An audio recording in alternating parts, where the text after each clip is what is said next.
کے حوالے سے جب بھی کچھ پڑھتا ہوں تو بہت سے ایسی پوائنٹس ذہن میں آتے ہیں جو بعض اوقات بہت اسٹرائکنگ ہوتے ہیں، اور اس طرح اسٹرائکنگ ہوتے ہیں کہ مجھے لگتا ہے جیسے کہ قرآن مجید is actually speaking to us in the contemporary Times.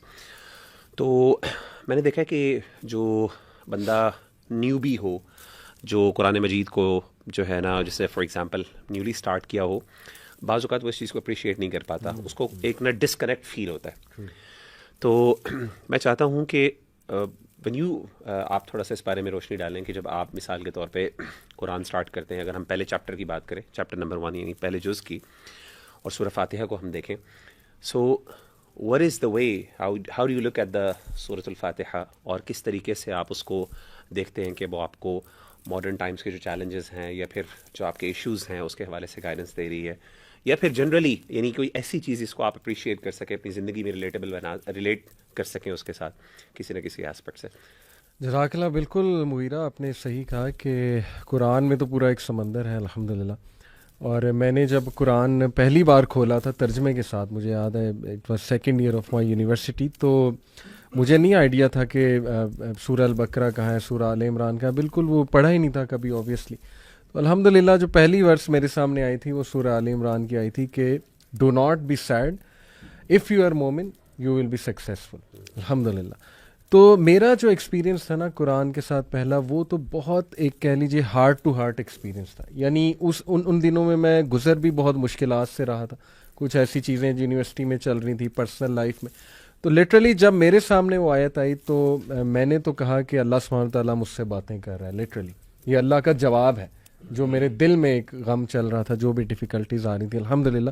So yes I think کہ اس طرح کا ریلیشن ہم قرآن سے اگر بنائیں کہ ہم یہ سوچیں کہ اللہ ہم سے باتیں کر رہا ہے، تو ڈیفینیٹلی اس میں بڑا فائدہ ہوگا. سورہ فاتحہ برو، میں اس کو ایسے دیکھتا ہوں کہ اللہ سبحانہ وتعالیٰ نے سورہ فاتحہ تقریباً ہم 17 ٹائمز جو ہے وہ پڑھتے ہیں، اگر صرف فرض کی جو ہے وہ بات کر لی جائے، اور ریپیٹیڈلی ہمیں ریمائنڈ کرایا جا رہا ہے ہمارا purpose of life, why we were born in the first place, اور اللہ سبحانہ وتعالیٰ کون ہے. اور سب سے بڑی بات یہ کہ اہدنا الصراط المستقیم، because every one of us is in search of guidance, every one of us is in search of the right way, the right path. تو وہ ہم اللہ سے جب اتنی زیادہ دعا کریں گے تو کیسے ہو سکتا ہے کہ اللہ سبحانہ وتعالیٰ ہمیں سیدھے راستے کی طرف مت چلائے. تو I think that's a game changer کہ ہم اس کو، یہ اسپیشلی جو ہے نا اہدنا الصراط المستقیم، اس کو بہت زیادہ فوکس اور دل کے ساتھ پڑھیں. That's for me. آپ نے پوچھا سورہ فاتحہ سے. احمد بھائی بسم اللہ. ہاں جی. اچھا، سورہ فاتحہ میں نا ہم ایک دعویٰ کرتے ہیں ہم سب، اور وہ بہت بڑا دعویٰ ہے. اگر اس پہ ہم غور کریں نا، ایاک نعبد و ایاک نستعین. ایک تو جیسے علی بھائی نے کہا نا کہ ہماری ایک ریکویسٹ ہے، ایک دعا بھی مانگتے ہیں اللہ تعالیٰ سے، اہدنا الصراط المستقیم. لیکن اس دعا مانگنے سے پہلے ہم ایک دعویٰ کرتے ہیں، اور وہ دعویٰ کیا ہے کہ ہم اللہ تعالیٰ کی ہی عبادت کرتے ہیں اور اللہ تعالیٰ ہی سے مانگتے ہیں. یعنی اس میں ایک نا ایمفیسس ہے کہ it is only Allah, it is only you we worship, and it is only you from whom we seek help. تو اس کے اوپر غور کرنا نا بڑا ضروری ہے. جیسے کہ آپ کو پتہ ہے کہ ابن القیم نے اس کے اوپر پوری کتاب جو ہے لکھی ہے، مدارج السالکین، جو کہ آج 4 والیومز میں چھپتی ہے، صرف اس ایک آیت کے اوپر، جو ایک دعویٰ ہم کرتے ہیں کہ اللہ تعالیٰ تیری ہی عبادت کرتے ہیں اور تجھی سے مدد مانگتے ہیں. تو یہ جو ہمارا ایک ریلیشن شپ ہے نا اللہ تعالیٰ کے ساتھ، عبادت ہماری طرف سے ہے اور پھر مدد اس کی طرف سے آتی ہے. اس کو بھی انٹرنلائز کرنا اور اس کو بھی سمجھنا نا بڑا ضروری ہے ہمارے لیے، کہ جب بھی ہم یہ آیت پڑھ رہے ہوں، جیسے علی بھائی نے کہا ایٹ لیسٹ 17 ٹائمز تو ہم پڑھتے ہیں، تو اس کو انٹرنلائز کرنا کہ یار آپ کیا کہہ رہے ہو اور اس کا مطلب کیا ہے، اور پھر اپنا ایک محاسبہ کرنا کہ کیا واقعی میں اللہ تعالیٰ کی عبادت کرتا ہوں یا کرتی ہوں جس طرح کرنے کی ضرورت ہے، یا جس طرح میرے سے ریکوائرڈ ہے. اور اس کے بعد اللہ سے میں مدد بھی طلب کرتا ہوں صرف. تو میرے لیے نا یہ بہت ایک سینٹرل، اور یہ تو ویسے دیکھا جائے تو سورہ فاتحہ کی بھی ایک سینٹر میں آیت ہے بالکل، کیونکہ 7 آیات ہیں سورہ فاتحہ میں، اور یہ جو ہے یہ چوتھی آیت ہے. تو میرے لیے یہ بہت پاورفل ایک چیز ہے، اس کے بارے میں ہمیں غور کرنا چاہیے کہ جو ہم دعویٰ کرتے ہیں کہ ہم اس پہ پورا بھی اترتے ہیں کہ یعنی جیسے حدیث کے مطابق حدیث میں آیا نا کہ قسمت الصلاۃ بینی و بین عبدی، کہ میں نے اللہ کے رسول اللہ تعالیٰ نے فرمایا کہ میں نے نماز کو، یعنی سورہ فاتحہ کو نماز باقاعدہ کا اس کو درمیان ڈیوائڈ کر دیا آدھا، اور اس آیت کے اندر جا کے ڈویژن ہوتی ہے جہاں پہ ہم کہتے ہیں کہ اللہ تعالیٰ ہم آپ کی عبادت کرتے ہیں اور ہم آپ سے ہی مدد مانگتے ہیں. یعنی وہ ڈویژن اسی طرح ہوگی نا کہ ایاک نعبد و ایاک نستعین، اس کے بیچ میں جو واو ہے اس سے پہلے سب اللہ سبحانہ تعالیٰ کی تعریف ہے، یعنی الحمدللہ رب العالمین اللہ تعالیٰ کی تعریف، الرحمن الرحیم اللہ تعالیٰ کی تعریف، مالک یوم الدین اللہ تعالیٰ کی تعریف. عبادت بھی اللہ تعالیٰ کے لیے ہے، بینی و بین عبدی نصفین کا نا کہ میرے درمیان اور بندے کے درمیان. اس کے بعد جو ہے وہ ایاک نستعین جو ہے مدد جو ہے کس کے لیے؟ انسان کے لیے. اور اس کے بعد ہدایت ایکنالجمنٹ ہے اللہ سبحانہ تعالیٰ کی بڑائی کی، اور اس کے بعد بالکل اس کے بعد ریکویسٹ ہے. اچھا میں علی بھائی نے جب بات کی نا تو میں سوچ رہا تھا کہ ہر ایک کا جرنی قرآن کے ساتھ جو ہے نا وہ مختلف انداز میں ہوتا ہے. تو میں نے بھی 2 ٹیئرز آبزرو کیے اپنے ساتھ قرآن مجید کی جرنی کے. ایک تو سطحی طور پہ جو ہم ترجمہ پڑھتے ہیں اور جس سے ایک ہمیں ایک جو نا سرفیس لیول کی انڈرسٹینڈنگ ہوتی ہے جو کہ ہدایت کے لیے بہت ضروری ہے. دوسری ہوتی ہے تدبر والی انڈرسٹینڈنگ جو کہ آپ کو میں سمجھتا ہوں اساتذہ کے ساتھ ہی ملتی ہے، ٹیچرز کے ساتھ ملتی ہے. خود اپنے عقل کے گھوڑے دوڑانے سے جو ہے نا وہ بہتر ہے کہ بندہ ٹیچرز کے ساتھ بیٹھے. تو سورۃ الفاتحہ میں بہت ساری چیزیں ہیں، اس میں سے جو ایک چیز مجھے بہت پروفاؤنڈ لگی وہ ہدایت کا کانسیپٹ تھا. اس کانسیپٹ کو جو ہے ڈسکس کرنے سے پہلے آپ کو ایک ویڈیو دکھانی ہے میں نے آپ سب کو، اور اس ویڈیو کو دکھانے کے بعد ایک سوال میں آپ سے پوچھوں گا. You got 5 seconds to grab whatever you want for free.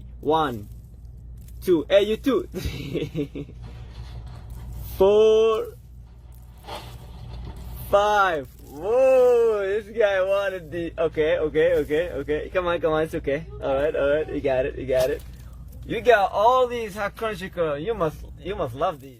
اچھا جی، ہم نے ویڈیو دیکھی. اب میں باری باری سب سے پہلے مغیرہ آپ سے پوچھوں گا، اگر آپ کو ان بچوں کی سچویشن میں رکھا جاتا اور آپ سے کہتا کہ آپ ایک سپر مارٹ ہائپر سٹار میں ہیں، 30 سیکنڈ آپ کے پاس ہیں اور آپ ان 30 سیکنڈ میں جو مرضی چیز چاہے جائیں اٹھائیں اور لے سکتے ہیں، پرووائڈیڈ کہ شاپنگ صرف آپ کر رہے ہیں، آپ کے گھر والے کوئی آپ کے ساتھ نہیں، آپ کیا اٹھائیں گے؟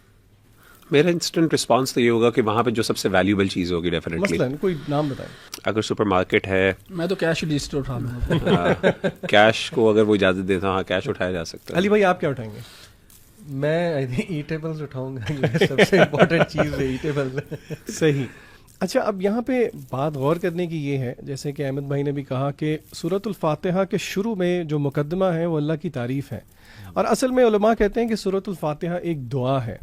تو اللہ نے خود یہاں پہ دعا کا طریقہ بھی سکھایا. پہلے اللہ نے اپنی تعریف کی، حمد کی، اور اس کو اللہ نے ایک انٹروڈکشن بنایا، اور پھر اس کے بعد جو ہے وہ بندہ دعا کرتا ہے. اب اگر اللہ تعالیٰ بندے کے ہاتھ میں چھوڑ دیتا کہ کیا مانگنا ہے تو وہ یقیناً ہم اپنے مطلب کے حساب سے، دنیاوی بینیفٹ کے حساب سے چیزیں مانگتے. لیکن علماء کہتے ہیں کہ یہاں پہ اللہ تعالیٰ کو پتہ تھا کہ انسان سب سے زیادہ محتاج ہدایت کا ہے، اسی لیے اللہ تعالیٰ نے خود سکھا دیا کہ اگر مانگنی ہے تو ہدایت کو مانگنا ہے. تو یہ ایک بہت پروفاؤنڈ ابن قیم رحمہ اللہ کی یہاں سے مجھے بات یاد آئی، جیسے نا مدارج میں وہ کہتے ہیں کہ اللہ تعالیٰ 2 چیزوں کا وسیلہ ہے. ایک تو حمد و ثنا کا وسیلہ آپ نے دیا، الحمدللہ رب العالمین، اللہ کی تعریف کی، اور دوسرا وسیلہ آپ نے عبودیت کا دیا، اللہ کو ایاک نعبد. اور ان دونوں وسیلوں کے بعد آپ نے مانگا کیا؟ اہدنا الصراط المستقیم. اور بڑی مزے کی بات یہ ہے، یہ ہماری شیخ انس کے ساتھ جو کتاب و رقاق کی کلاس چل رہی ہے، انہوں نے بھی شروع میں ہدایت کے ساتھ ایک بہت مزے کا نقطہ بتایا. وہ یہ تھا، وہ کہتے ہیں کہ اگر آپ غور کریں اللہ تعالیٰ نے قرآن مجید کے اندر جہاں پہ کریشن کی بات کی ہے نا، خلق کی بات کی ہے، وہاں پہ اللہ نے ہدایت کو جوڑا ہے ساتھ، کیونکہ ہدایت قرآن مجید میں مختلف معنی میں شامل ہوتا ہے. مثال انہوں نے دی الذی خلق فسوى والذی قدر فہدى، یعنی کہ اللہ نے کریشن کی بات کی، پھر اللہ نے اس کو ہدایت کے ساتھ جوڑ دیا. انہوں نے بات کا انٹروڈکشن اس طرح دیا کہ ہم مجموعہ ہیں اصل میں باڈی کا اور سول کا. اللہ نے باڈی یا خلق کے ساتھ جب بات کی اس کے ساتھ بھی ہدایت کو جوڑا. بالکل اسی طرح اللہ نے جب روح کی بات کی اس کے ساتھ بھی ہدایت کو جوڑا، جیسے کہ سورہ نور کی اس آیت میں ہے جس میں اللہ تعالیٰ فرماتے ہیں اللہ نور السماوات والارض، اور اس آیت کے بیچ میں آگے جا کے اللہ فرماتے ہیں نور علی نور. یہاں پہ پہلا نور سے مراد نور فطرت ہے جس پہ اللہ نے ہمیں پیدا کیا ہے، اور دوسرا نور علماء کہتے ہیں نور ہدایت ہے. اس کے بعد اللہ کہتے ہیں یہد اللہ لنورہ من یشاء. تو یہاں پہ دیکھیں اللہ نے نور ہدایت کے ساتھ بھی جو ہے ہدایت کے لفظ کا استعمال کیا. تو یہ ایک بڑی پروفاؤنڈ چیز ہے. اس سے ہمیں پتہ لگتا ہے کہ جس طرح آج کی سیکولر دنیا یہ سمجھتی ہے کہ تخلیق میں کاسمولوجی میں ہم کریٹر کے محتاج ہیں, بالکل اسی طرح سوشل معاملات میں, فیملی معاملات میں, پولیٹیکل معاملات میں بھی ہم اللہ تعالیٰ کی ہدایت یعنی اٹ از لائک کہ ہمیں ٹرائل کرنے کی ضرورت ہی کچھ نہیں, اللہ نے آلریڈی ایک ریڈی میڈ ہمیں دعا بھی دے دی ہے اور جو موسٹ کمپریہنسو ہے, جو ہمارے تمام معاملات کو سلجھا دے گی. ابن تیمیہ رحمہ اللہ کہتے ہیں, امام ابن قیم مدارج میں ذکر کرتے ہیں کہ سب سے جو نفع بخش دعا میں نے پورے قرآن میں ڈھونڈی, تلاش کی کہ مجھے مل جائے, تو سب سے نفع بخش دعا مجھے ایاک نعبد و ایاک نستعین ملی. سبحان اللہ, وہ جیسے آپ بتا رہے ہیں نا, اور ابن قیم نے اسی کانسیپٹ کو پھر ایکسپلین کیا. اچھا میں اخوان اس میں نا جو سورہ فاتحہ کو جب میں آج اس پہ ریفلیکٹ کر رہا تھا, تو جو مجھے بڑا پروفاؤنڈ, ویسے تو ماشاء اللہ بہت سی چیزیں ہیں, یہ پورا ایک سمندر ہے, خاص طور پہ جو اللہ تعالیٰ نے مغضوب اور ولضالین کا جو ہے نا کانسیپٹ جو ذکر کیا ہے. شیطان جو ہے وہ دیکھیں ہر بندے کو مختلف انداز سے گمراہ کرتا ہے. تو علماء کی ایک آزمائش ہے جو شیطان کرتا ہے, اور ایک آزمائش جو ہے وہ نیک لوگوں کی آزمائش ہے. تو علماء کی جو آزمائش ہوتی ہے وہ عمل کی ہوتی ہے, اور نیک لوگوں کی جو آزمائش یعنی زہاد جو ہیں, زاہدین جو بہت عبادت گزار ہیں, ان کی آزمائش علم کی ہوتی ہے. یعنی شیطان عام طور پہ نیک لوگوں کو علم کی بنیاد پہ گمراہ کرتا ہے, ان کو ایسے کاموں پہ لگا دیتا ہے, ایسی بدعات اور خرافات میں لگا دیتا ہے. وہ بیچارے جذبے اور بڑا کچھ کر رہے ہوتے ہیں, بہت ایگزاسٹ کر رہے ہوتے ہیں اپنے آپ کو, لیکن انفارچونیٹلی ان کو ریٹرن کچھ نہیں ملتا, بلکہ الٹا ان کے لیے وہ بدعات کی وجہ سے نقصان دہ چیز ہوتی ہے. آن دا کانٹری علماء کو اللہ تعالیٰ کس طرح گمراہ کرتے ہیں, عمل نہیں ہوتا, یعنی علم تو بہت ہے, عمل نہیں ہے, وہ جو بات کر رہے ہیں اس کا علم نہیں ہے. یقولون ما لا یفعلون بھی غیر المغضوب علیہم ولا الضالین کا مجھے فرق یہی سمجھ آیا. اور سفیان بن عیینہ رحمہ اللہ تعالیٰ عنہ کا قول ہے, وہ کہتے ہیں کہ ہمارے علماء میں سے جب بھی کسی نے کوئی گمراہ ہوا تو وہ ہم نے اس کو یہود کی یعنی مشابہ سمجھا. یہ شاہ ولی اللہ دہلوی نے بھی نا اس میں اپنی کتاب جو ہے ان کی نا کیا نام ہے جو ان کی تفسیر کی ہے, فوز الکبیر, اس کے اندر انہوں نے جو علماء السوء ہیں ان کی مشابہت جو ہے نا وہ یہود سے کی. بالکل. اور اسی طریقے سے وہ کہتے ہیں کہ ہمارے عباد جو ہیں, جو عبادت گزار لوگ ہیں, جب بھی ہم نے ان کو گمراہ دیکھا تو ہم نے ان کی مشابہت پائی کس سے, عیسائیوں سے, کرسچن سے, کیونکہ جو یہودی تھے ان کے پاس علم تھا, وہ اسی لیے مغضوب ہے, ان پہ اللہ کا غضب ہوا. اور جو عیسائی تھے ان کے پاس علم کی کمی تھی, عمل میں تھے اچھے, وہ فالو کرتے تھے, پریکٹس کرتے تھے. تو ابن قیم کہتے ہیں کہ اللہ نے یہاں پہ ان دونوں امراض کی جو سورہ فاتحہ کے اندر سولوشن بھی بتا دی. اہدنا الصراط المستقیم سولوشن ہے کرسچنز کی, جو لوگ عمل, جن کے پاس علم نہیں ہے, اللہ ہمیں سیدھے رستے کی طرف دکھا, ہمیں گمراہ نہ ہونے دیں علم کی بنیاد پر, ہم عمل کر رہے ہیں, ایگزاسٹ کر رہے ہیں, اللہ ہمارے جو اعمال جو ہیں ضائع نہ ہوں. اور ابن قیم کہتے ہیں جو مرض ہے نا جو لیک آف پریکٹس کا, اس کا اللہ نے کہا ایاک نعبد و ایاک نستعین, یہ ان کی جو شفا ہے کہ اللہ ہم تیری عبادت کرتے ہیں, یعنی ہمیں توفیق دے, اور اہدنا الصراط المستقیم بھی اس میں شامل ہے.